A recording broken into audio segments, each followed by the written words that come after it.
অনেকদিন থেকে ভাবছিলাম তোমাদের সাথে কালী পুজো নিয়ে একটা ব্লগ শেয়ার করব। কিছু সমস্যার জন্য তা শেয়ার করতে পারিনি।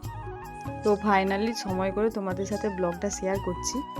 যেহেতু আমরা সকালে মন্দিরে গিয়েছিলাম, সকাল বলতে একদম সকাল নয়, ঠিক ওই 9টা-10টা নাগাদ।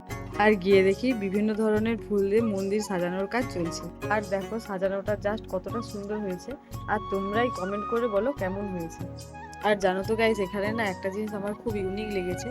বিভিন্ন ধরনের ফল দিয়ে প্যান্ডেলের ওপরটা সাজিয়ে। আর তোমরা কারা কারা রাজরামপুর কালী মায়ের মন্দিরে এসেছো কমেন্ট করে বলো।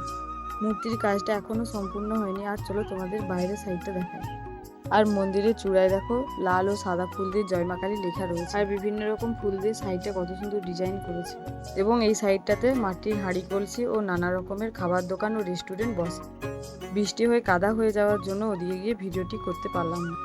তো ভিডিওটি এ পর্যন্তই। দেখা হচ্ছে নেক্সট কোনো ব্লগে। বাই।